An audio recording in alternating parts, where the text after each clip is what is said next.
یہ دنیا پریشانیوں کا گھر ہے.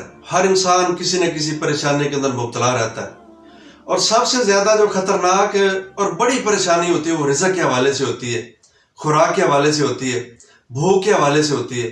تو اس سے پریشانی کو ختم کرنے کا حل کیا ہے؟ ایک تو ہے کہ انسان نے وہ محنت کرنی ہے، کوشش کرنی ہے، کاروبار کے اندر اپنا سرمایہ لگانا ہے، وقت دینا ہے، پھر اس کے بعد اس کو کچھ نہ کچھ ملے گا. اس کے علاوہ کیا حل ہے؟ ایک بہترین اور بہت مجرب نسخہ جو اللہ تعالیٰ نے قرآن کے اندر ذکر کیا ہے، اگر اس نسخے کو اپنا لو گے تو میں یہ تمہاری رزق والی جو پریشانی ہے نا، اس کو ختم کر دوں گا. وہ کیا نسخہ ہے؟ سورہ اعراف ہے. اللہ تعالیٰ کا فرمان ہے وَلَوْ أَنَّ أَهْلَ الْقُرَىٰ آمَنُوا وَاتَّقَوْا لَفَتَحْنَا عَلَيْهِمْ بَرَكَاتٍ مِّنَ السَّمَاءِ وَالْأَرْضِ. اگر یہ بستیوں والے حقیقی معنوں میں ہمارے بندے بن جائیں نا، ہماری بات ماننی شروع کر دیں، جو ہم کہتے ہیں وہ کرنا شروع کر دیں، وَاتَّقَوْا اور ہم سے ڈریں، تقوی اختیار کریں، ہم پھر ان کو انعام کیا دیں گے؟ ہم آسمانوں کے دروازے، برکتوں کے دروازے ان کے لیے کھول دیں گے. آسمانوں سے بارشیں برسیں گی اور ان کے لیے رزق وافر مقدار میں پیدا ہوگا. اور پھر زمینوں کے اندر سے جو معدنیات کی صورت میں یا دوسری چیزوں کی صورت میں خزانے دفن ہیں، وہ ہم ان انسانوں کے لیے باہر نکال دیں گے کہ ان کو رزق کی کوئی پریشانی نہیں ہوگی. ایک اور میں آیت کریمہ آپ کے سامنے رکھتا ہوں. اللہ تعالیٰ کا فرمان ہے، سورہ طلاق ہے، وَمَن يَتَّقِ اللَّهَ يَجْعَل لَّهُ مَخْرَجًا. جو انسان رب تعالیٰ سے ڈر جاتا ہے نا، اس کے دل کے اندر اللہ کی خشیت پیدا ہو جاتی ہے، اللہ کا ڈر پیدا ہو جاتا ہے. تو اللہ تعالیٰ فرماتے ہیں کہ پھر یہ میری ذمہ داری بن جاتی ہے کہ اس انسان کو آزمائشوں سے نکالنا، پریشانیوں سے نکالنا، مشکلات سے نکالنا. یہ پھر اللہ تعالیٰ کا کام بن جاتا ہے کہ اللہ تعالیٰ نے اس انسان کو مصیبتوں سے نکالنا ہی نکالنا ہوتا ہے. اور سب سے بڑا انعام کیا اللہ تعالیٰ دیتے ہیں؟ وَيَرْزُقْهُ مِنْ حَيْثُ لَا يَحْتَسِبُ. کہ جو انسان یہ نسخہ آزماتا ہے، تقوی والا دل کے اندر اپنا ڈر پیدا کرتا ہے رب العالمین کا، تو اللہ تعالیٰ پھر کیا کہتا ہے؟ وَيَرْزُقْهُ مِنْ حَيْثُ لَا يَحْتَسِبُ.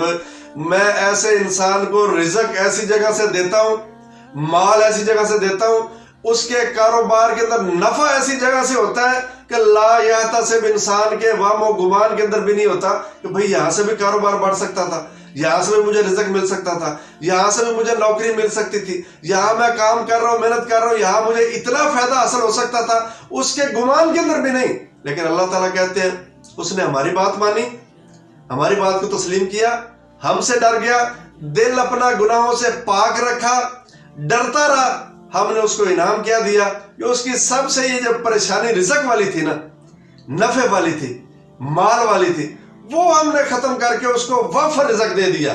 اور ایک اور آیت کریمہ میں آپ کے سامنے رکھتا ہوں، وَمَن يَتَّقِ اللَّهَ يَجْعَل لَّهُ مِنْ أَمْرِهِ يُسْرًا. اللہ تعالیٰ فرماتے ہیں کہ جو ہماری بات کو مانے گا نا، ڈر جائے گا، ہم پھر اس کے لیے کیا کریں گے؟ جتنا مرضی اس کا مشکل کام ہوگا، جتنی مرضی آزمائش کے اندر پھنسا ہوا ہے، انسانوں کے ذہن کے اندر ہوگا کہ یہ ناممکن ہے اس چیز سے نکلنا، لیکن اللہ تعالیٰ کیا فرماتے ہیں؟ ہم پھر اس کے لیے کیا کریں گے؟ یسرا. اس کام کو ہم اتنا آسان کر دیں گے کہ کوئی پریشانی اس بندے کے لیے رہے گی نہیں، جو ہماری بات مانے گا، تقوی اختیار کرے گا. جتنا مرضی مشکل کام ہوگا، یسرا، ہم اس کو آسانی کے اندر تبدیل کر دیں گے. اچھا، یہ تقوی ہوتا کیا ہے؟ تقوی کس چیز کا نام ہے؟ اللہ کے رسول نے بھی فرمایا نا، ڈرو، بلکہ آقا علیہ السلام تو اکثر یہ دعا کیا کرتے تھے، اللہم انی اسألک الہدی، یا اللہ میں تجھ سے ہدایت کا سوال کرتا ہوں. اچھا، آقا علیہ السلام سے بڑھ کے ہدایت پہ چلنے والا کون ہوگا بھائی؟ لیکن وہ یہ دعا کر رہے کہ یا اللہ میں ہدایت کے اوپر ہوں، ہدایت کے اوپر چل رہا ہوں، اور اس کے اوپر تو نے مجھے قائم رکھنا ہے. دوسرا کیا کہتے تھے؟ وَاتَّقَا، یا اللہ میں تیرا ڈر وہ اپنے دل کے اندر رکھنا چاہتا ہوں، میں تجھ سے ڈرتا ہوں، یا اللہ اس ڈر کے اوپر تو نے مجھے قائم رکھنا ہے. اور اللہ تعالیٰ نے بھی فرمایا کہ ڈرو، اللہ سے ڈرو، تقوی اختیار کرو. یہ تقوی ہوتا کیا ہے؟ آپ اس کو ایک مثال سے سمجھے. ایک انسان جنگل سے گزرا نا، جھاڑیاں لگی ہوئی ہیں، کانٹے لگے ہوئے ہیں، درخت ہیں بڑے بڑے، اور اس جنگل سے اس انسان نے گزرنا ہے، اپنے کپڑوں کو بھی بچانا ہے اور اپنے بدن کو بھی اس نے بچا کے چلنا ہے کہ کہیں میرا بدن جو ہے وہ ان کانٹوں سے کٹ نہ جائے، زخمی نہ ہو جائے. تو کیسے وہ چلے گا؟ وہ نکلے گا اپنے آپ کو بچا کے، اپنے بدن کو بچا کے. اسی طرح فرمایا جو بندہ ان برائیوں سے اپنے آپ کو بچا کے آگے لے کے چلا جاتا ہے نا، وہ صحیح معنوں میں متقی ہے, وہ صحیح معنوں میں ڈرنے والا ہے. تو نبی کریم صلی اللہ علیہ وسلم بھی نا, نعمان بن بشیر رضی اللہ تعالیٰ عنہ کی جو مشہور حدیث ہے اس کے اندر فرمایا کہ تقوی کہاں پہ ہوتا ہے. اپنے دل کی طرف, سینے کی طرف اشارہ کر رہے تھے کہ تقوی اس سینے کے اندر جو دل ہے نا اس کے اندر ہوتا ہے. اگر یہ دل انسان کا صحیح رہے گا نا تو سارا جسم وہ صحیح کام کرتا رہے گا. اگر یہ دل صحیح نہیں ہے نا, چاہے سارا جسم جو ہے وہ جتنا مرضی مغز ماری کرتا رہے, محنت کرتا رہے, لیکن اس کا فائدہ نہیں ہوگا, وہ صحیح معنوں میں چلنے والا نہیں ہوگا. اسی طرح ہی اللہ تعالیٰ جو انسان کو پرکھیں گے نا, وہ اس کے جسم سے نہیں پرکھیں گے, اس کی خوبصورتی سے نہیں پرکھیں گے. کس سے پرکھیں گے؟ اس کے دل سے پرکھیں گے. ان اللہ لا ينظر الى صورکم ولا الى اجسامکم. اللہ تعالیٰ تمہارے صورتوں کی طرف نہیں دیکھتا, تمہارے جسموں کی طرف نہیں دیکھتا. کس طرف دیکھتا ہے؟ وَلَٰكِن يَنْظُرُ إِلَىٰ قُلُوبِكُمْ وَأَعْمَالِكُمْ. اللہ تعالیٰ تمہارے دل کی طرف دیکھتا ہے کہ اس دل کے اندر کیا چل رہا ہے. دل کے اندر رب کا تقوی ہے کہ نہیں ہے, رب کا ڈر ہے کہ نہیں ہے. اگر رب کا ڈر ہے اور یہ اعمال شریعت کے مطابق کر رہا ہے تو پھر رب کی یہ ذمہ داری بن جاتی ہے کہ میں نے اس انسان کو کامیاب کرنا ہی کرنا ہے.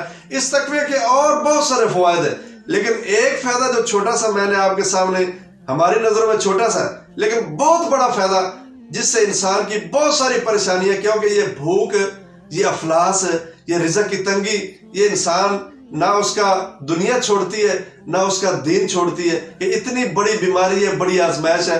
اگر اس آزمائش سے, تقوی کی وجہ سے رب تعالیٰ ہمیں رہائی دے دے, نجات دے دے, رزق دے دے, پھر اور انسان کو کیا چاہیے؟